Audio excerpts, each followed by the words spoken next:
Hello and welcome to the Fit and Free podcast. This is a podcast for women who want it all, to feel strong and confident in their bodies, as well as enjoying a sneaky mug on a Friday night. I'm an exercise physiologist and sports nutritionist, here to teach you how to achieve your body goals without food and your body controlling your life. So let's jump in.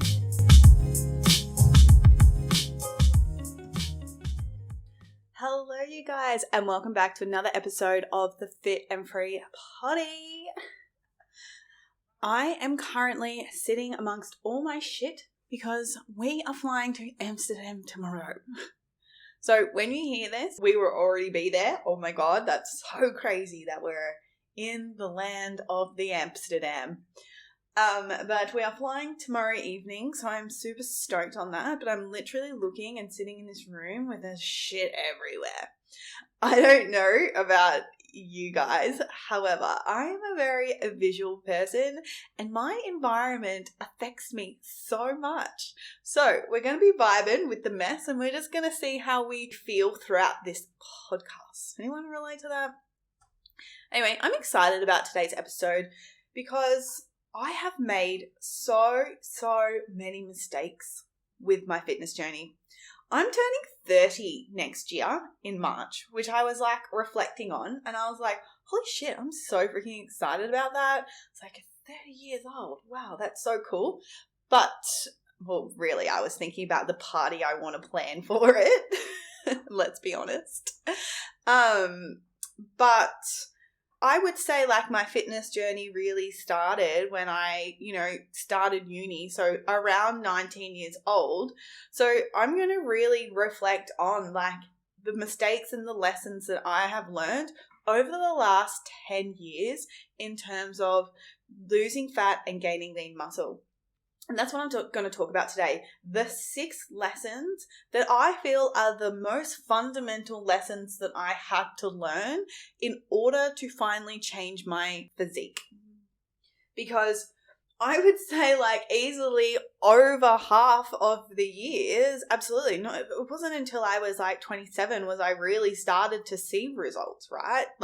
So I would say there's a good 7 years of inconsistency, of doing what I thought I had to do in order to reach my body composition, a lot of tears, a lot of heartache, because it was like just the one thing that I wanted so badly in my life. And it's legit. I was doing so much more than I ever had to, because now I literally train the least and look the best I ever have. So that's why I really wanted to sit down and record this episode, just to give you a little bit of insight and maybe to see where you might be actually moving yourself further away from your goal, and maybe you have to do less, or maybe you have to have a kick up the bum and you have to be a little bit more consistent. Okay, so that's the vibe. That's what we're talking about today. So I'm just going to jump straight into it. Lesson number 1 is group fitness is not it. And take that with a grain of salt. But I do believe that there is a time and a place for group fitness. I really do. It is so good for community. It's so good for making friends. It's so good for the overall vibe. However, if you have a certain body composition goal, you will reach that so much faster with a personalized exercise plan that actually applies progressive overload, that is suited to your needs and where you're up to with your training age, right? Like someone who's been training for 1 year versus someone who's been training for 3 years shouldn't really be doing the same exercise program. Sure, the exercises will look similar, but there needs to be different ways of progressive overload, because someone who's new to the gym, man, you can just add reps and you can add weight and you'll see progressions. It's not that easy when you become more advanced. You need more advanced techniques of progressive overload to still get the same sort of progression effects. And it's wild because I spent so long jumping around gyms, trying different group fitness classes, CrossFit and those 45-minute sessions and different variations of them. It wasn't until I literally got my first strength and conditioning coach, which was after I got my period back. So that's only 2.5 years ago. I got results 10 times faster than what I did from jumping around group fitness classes. And I really wanted to explain why this is the case. And one of the first reasons why is we have to think about like the principles of training. One of the principles of training is specificity. So are you training specifically for your goal, right? And if your goal is to like grow your glutes, your goal is to lose body fat centimeters off your waist, then your exercise program needs to be a reflection of that, right? It's just like, if you actually wanted to increase your running fitness, you're not going to go do a strength training program because that's not going to get you to that goal. And that's this whole thing of group fitness classes. It's not very specific to a certain goal. Because when you think about it, it's like it's catering to such a vast range of people from the age of, 16 sometimes to sometimes you have like 60-year-olds in these classes, right? Like it's such a broad range of people and there's just one exercise session that everyone's coming in to do and then everyone's like kind of meant to do it. So when you look at specificity, you can say that it's not really that specific. The second reason why is progressive overload. And one of the good things about group fitness is that you're going in there and you're doing something different every single time. And there's an aspect of that being good in terms of there's variety. So it keeps people coming back. It keeps people engaged. It keeps people, there's a more enjoyable element of it. However, because of this, it's not reaching another principle of progressive overload. And we know if you want to change your body composition, you want to have more muscle mass than fat tissue, you want to break free of that skinny fat cycle, is that we need to be hypertrophy training. And the best way to build muscle is through hypertrophy training and progressive overload. Because how are you ever going to get better at anything if you're not practicing it? Right? Like, how do we get good at things? Repetition. And that's it. It's the body needs a stimulus. Cool. It needs to be hard enough for it to challenge it. It's ultimately micro tearing your muscles. Then you need the rest. Then you need to come in the next week and do the same thing. But because you've had that rest and you've had adequate protein and the muscles have built back up, they're actually built back even stronger.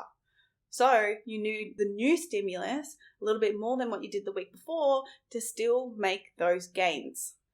And the thing is that people think they need that variety to have that stimulus. However, when you actually start applying progressive overload and you actually see yourself getting stronger each and every week, that shit is addictive because it makes you feel so good. It makes you feel so empowered. So you get that feel good feeling from your training. So you don't need that like constant new stimulus.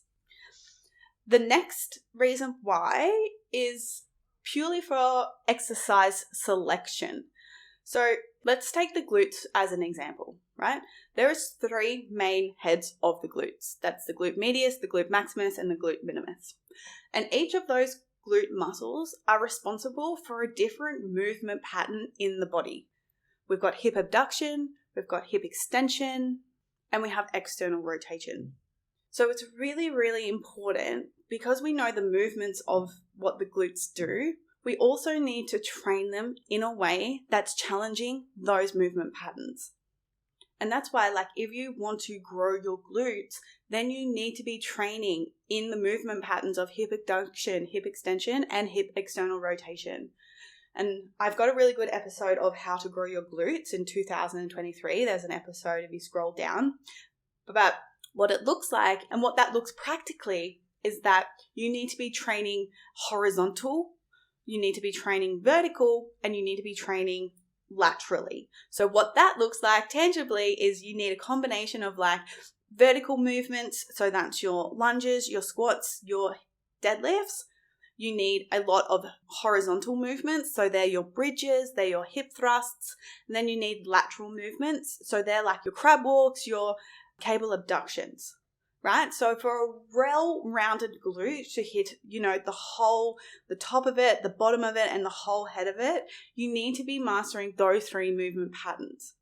And, if you're going into these classes that are not necessarily training all of those movement patterns, then you're not going to get the most out of your exercise.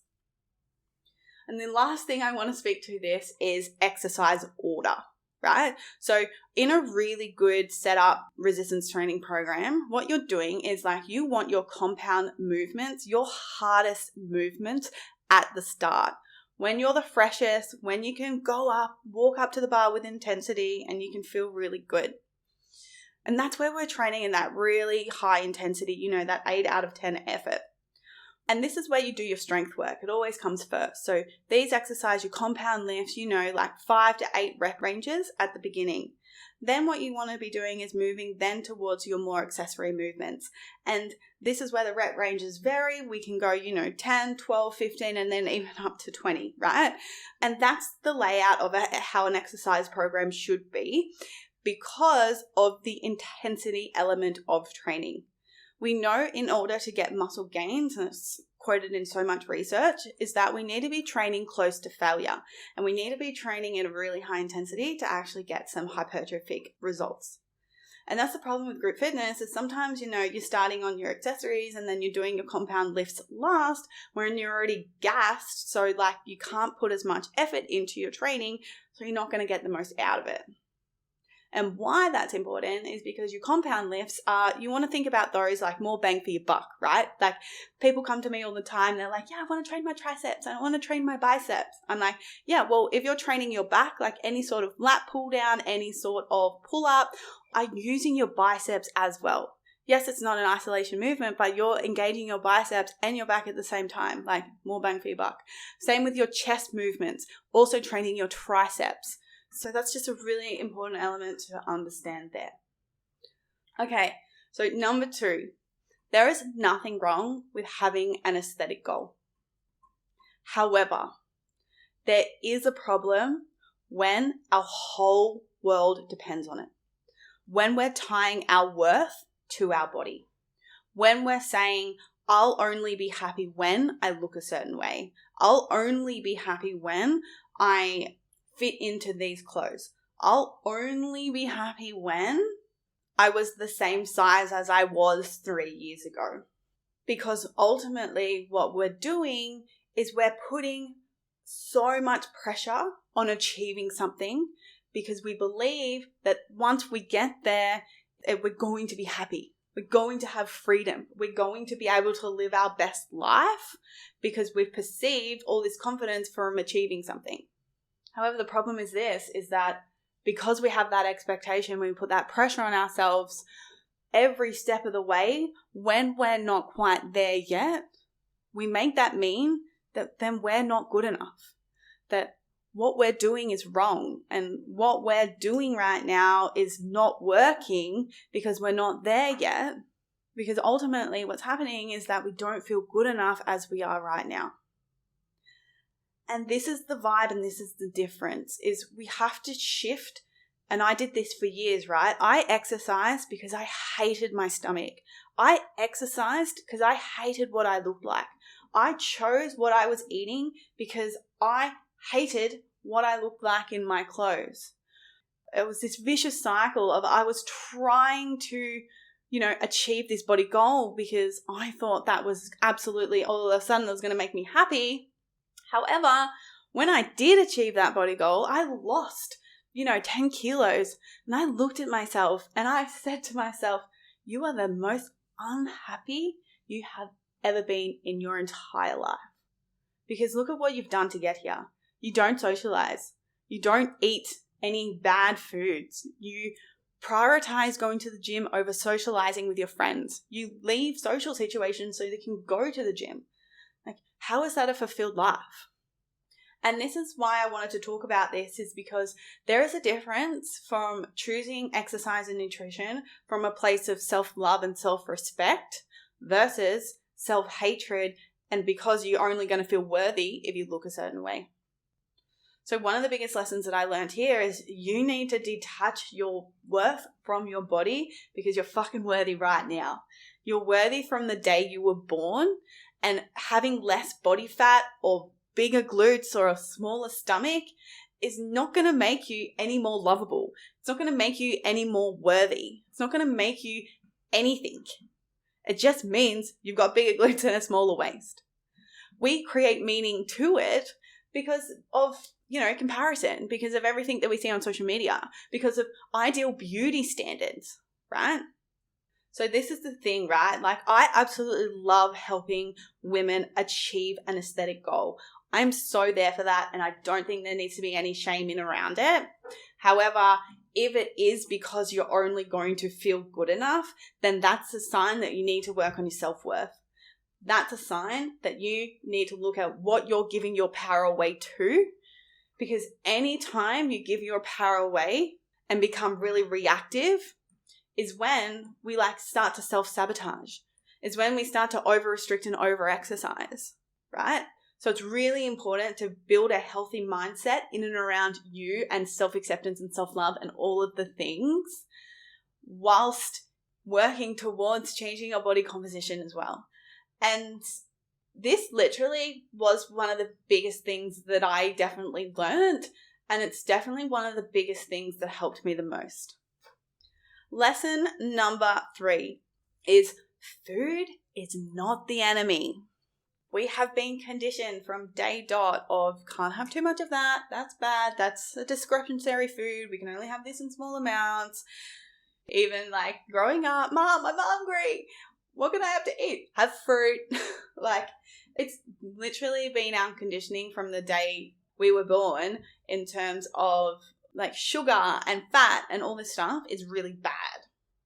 So then we create these beliefs of I have to eat clean. I can't have those carbohydrates. It's going to make me fat. I can't have too much fat. It's going to make me fat. I can't have that food because it's too high in calories and it's just going to blow my budget, right? So we create these feelings that food is the enemy.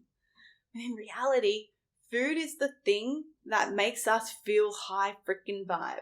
Food is the thing that fuels us. Food is the thing that connects us with our friends. Food is the thing that we, celebrate over and have such good positive experiences around it. And that's why we absolutely need to change the story to calories are not bad and calories are good.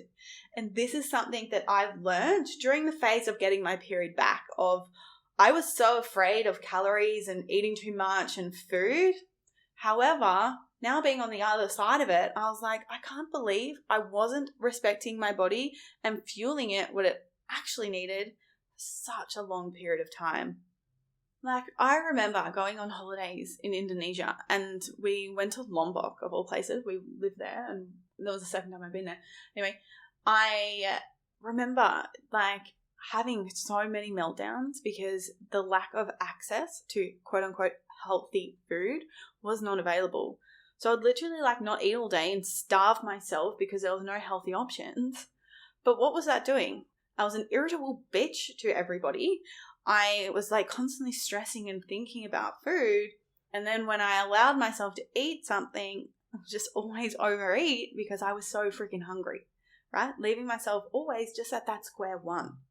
Instead of just enjoying food as it is and looking at food as, carbohydrates, fats, and proteins, because that's what it is, instead of labeling it as good and bad.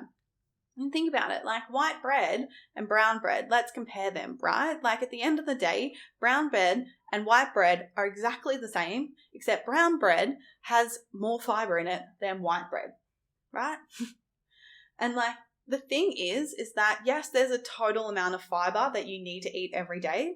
Yes, to have good digestion, 20 to 4 grams per day as a female.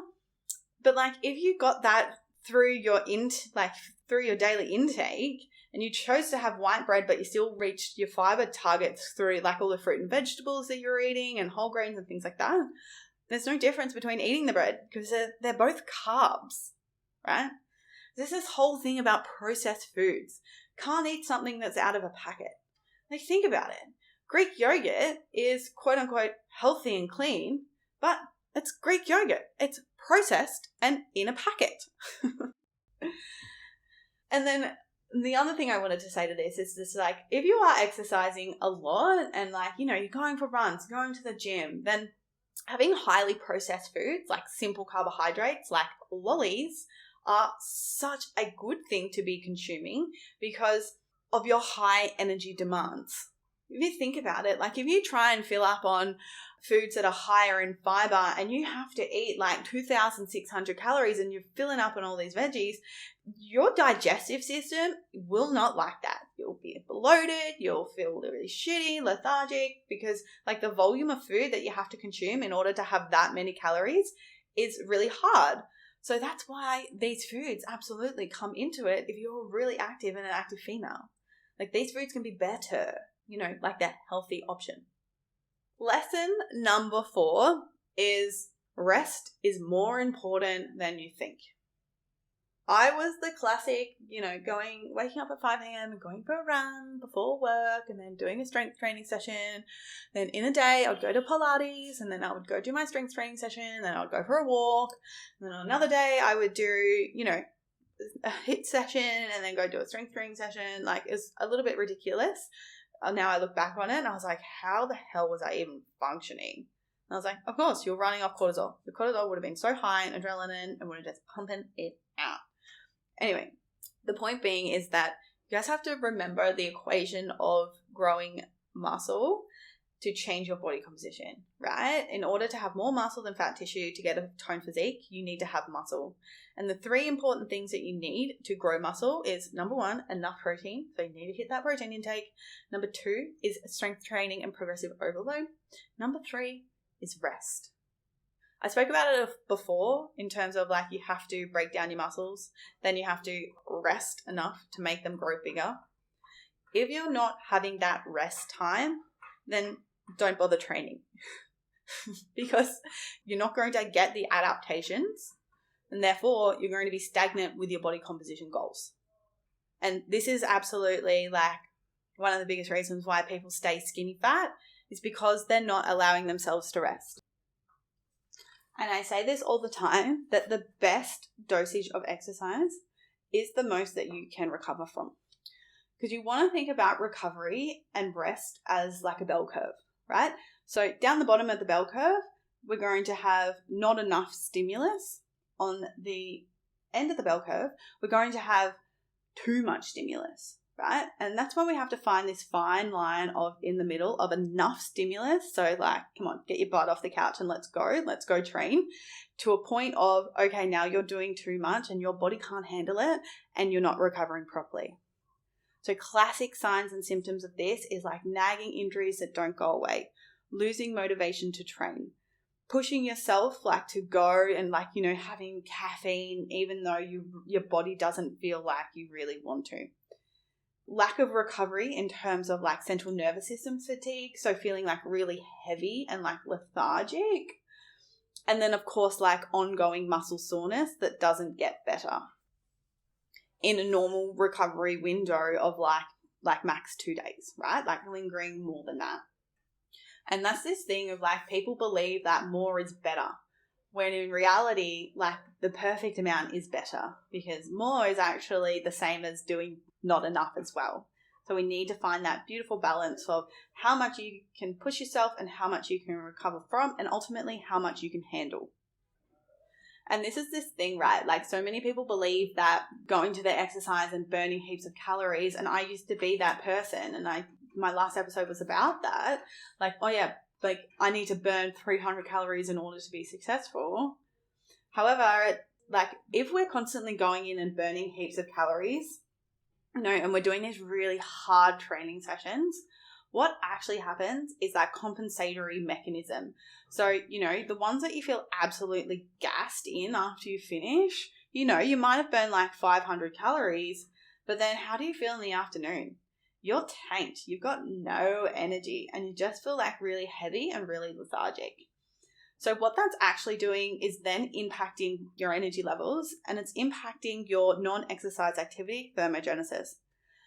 And that's the thing. When that gets impacted, that's going to play more of an effect on changing your body composition, because your exercise session is only accountable for like 10% of your total calories that you're burning in a day. Your NEAT your non-exercise activity thermogenesis plays much a bigger role in terms of the amount of calories that you burn in a day.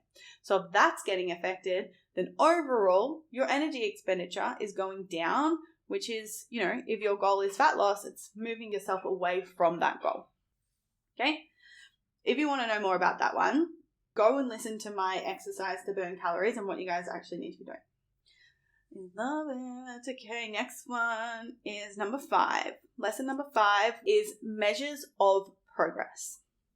And I love this conversation because I know for a fine fact that so many of my clients are still struggling with this in terms of measuring progress with progress photos. And yes, I'm here for it. We use progress photos all the time. However, the difference is having an emotional attachment to those progress photos. If you don't see quote unquote change, we then jumps to the stories of things like, well, I'm not good enough and I haven't seen the result yet and I'm failing and then I'm never going to reach my goal and I don't believe in myself. So then what happens is we self-sabotage. We give up. We feel like we want to change everything. We feel like, what's the point? And lose that motivation because you're like, well, I'm trying so hard and I'm not seeing any result. And that's the biggest thing here is we have to detach emotion and meaning from these measures of progress. Because if we're constantly, looking at them and then thinking we're not good enough because we haven't seen change, however, meanwhile, we've increased our deadlift by 5 kilos, increased our hip thrust by 10 kilos, and have a good relationship with food and, really seeing success in other ways. However, because we've got so much emotional attachment to that before and after photo, all of a sudden we're shit, we're failing, and we're not good enough, right? And this is this whole piece of meaning. We're meaning machines. We attach meaning to everything. And it's a human experience, and that's what we do as humans. And this is the thing that I had to learn is I had to stop attaching meaning of my worth again or me as a person to these photos because, I'd take these photos and I'll only have a little bit of change because, as you get more advanced, the changes get smaller. I had to stop making it mean that I was failing. What it actually meant was nothing. What it actually meant was maybe I have to change up my nutrition a little bit. Maybe I have to push a little bit harder with my exercise. Maybe I have to, have a little bit more rest so that I can actually recover properly. And that's it. It's changing the meaning of it. So it's not I'm failing and it's not I'm shit. It's like, oh, okay, cool. This is the photo. This is what it looks like. Now let's move on, right? Because if we're constantly in these reactive states, is then when we go and want to change everything and we want to give up. And then that's the biggest mistake that anyone can make because that's when we lose consistency. And that's the thing. It's the people that get results are the people who are the most consistent. And yes, you probably don't want to hear it. I understand, but it's fucking true. So that was a massive lesson I learned. I remember having so much stress and anxiety about leading up to taking this photo. Then I would take the photo and I'd stand there and be like, oh my God, nothing has changed. I look the same. I look bigger. I'm shit. I'm worthless. It's not working. Poor me. And I laugh at that now is because those feelings were absolutely not true. And they are not true for a lot of people. And that's the important reason why we have to remove that emotional attachment from the photos and look at them objectively without the emotions. And I know that's really hard when you're in it and when you're going through it. I absolutely get it. However, but it's when you can look at it as a way of objectively measuring it, they become so useful and so handy in terms of the direction that we need to go. I truly believe that this attachment to these photos do stem from a place of fear, a place from scarcity, and a place of lack of self-trust. Because there's a lot of people out there who have tried so many things, right? And, tried so many diets and so many before and after photos, and they've just never really gotten the result that they wanted. So there's definitely an element of lack of belief, lack of, I don't think that I can actually do this. Belief of, I'm so afraid of failure. I'm so afraid of the pain and heartache that failure causes. So of course there's a lot of emotional attachment to it when we really explore what's really going on under the surface. And that was such a massive lesson I had to learn, not only with progress photos, but also with tracking calories, right? It wasn't about the calories. It was about what I was making the calories mean. If I went over, then I was a failure. If I went over, I was never going to see results. If I went over, I'm going to be fat forever. And I laugh at myself now because all of those things are not actually true. And they're just fear-based thoughts running through conditioning of limiting beliefs that I used to have. And there's so many people have as well, and I see it all the time. And that's why we just have to, and that's why I have to learn to where all these beliefs are coming from. And that's a lot of what we do inside the Fit and Free Academy is a lot of mindset stuff in behind it. It's because it's our mindset blockages that are stopping us from being consistent. We absolutely have to unpack them and move through them in order to remain consistent. And that ties in perfectly to my last lesson is I was always giving up just way too early. That's the consistency piece. I was, we're conditioned to 12-week challenges, 8-week challenges. So, you do a calorie deficit and you're like, woo, I lost 4 kilos. And then you're like, woo, put it back on 2 weeks later. And that's it. It's like people believe that, they'll do this 12-week thing and then they're going to be happy. When reality, if you're fully serious about changing your body composition, it takes time. You've got to give yourself, I don't even think now, my opinion's changed on this. It's not something that you have to give yourself time to. I truly believe that it's a lifestyle that you have to adopt because it's a constant working thing, right? If you want a certain body composition, it's something that you will always have to keep working towards. It's not like you put in a year's effort and you get super ripped and then you're going to stay ripped. You've got to build the foundations of habits and create the lifestyle and ultimately change your identity if you want to achieve it. Because if you're constantly thinking that you're going to just do this 12-week challenge and then life's going to be good and you're going to be happy, I'm here to tell you that that's not how it works. Because yeah, sure, do 12 weeks and you're just going to go back to what you were doing before and then things are just going to be shit again.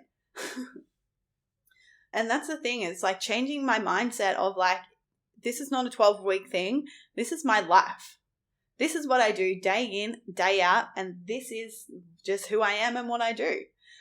And making that shift and really ultimately changing my identity in towards I am a fit person. I am a healthy person. Because I've changed on that identity level, right now, I don't really have any specific body composition goals because it's just what I do and who I am. And the way that I eat and the way that I train, my body is still changing. Absolutely. It's slow, but it's I'm not putting any effort into this right now. I'm literally eating whatever I want when I want it. My training is just, I'm following a smart training plan. It's I'm not super ripped and I'm not super lean. However, I'm just really comfortable and I'm really happy. And my body composition is still slowly recomping as I go on. So it's I don't even think about it. And it's just something that I think about my business more so than anything, right? So... And that's the thing. So changing that mindset for me and changing that piece of I'm doing this for 12 weeks to this is who I am and this is how I'm going to lead my life is results then become easy. It's because then it's just who you are. So my loves, they're my 6 lessons that I have learnt. And I would love to know what you guys think. Send me a DM. I love your feedback and I love just knowing that you're listening to this and it was helpful for you. If you are loving it and you did love it, can you please just take literally 2 minutes of your time and write a review on Apple Podcasts? Literally, it really does help me sit here and record these for you because the more ratings that we get, the more feedback that we get is the more it gets pushed out to other people. So as a little value exchange, I would love it if you could literally take a minute of your time and just write a review. And yeah, that's it from me. I've got so many good episodes lined up for you guys, so make sure you are subscribed and I will see you in the next episode. Bye!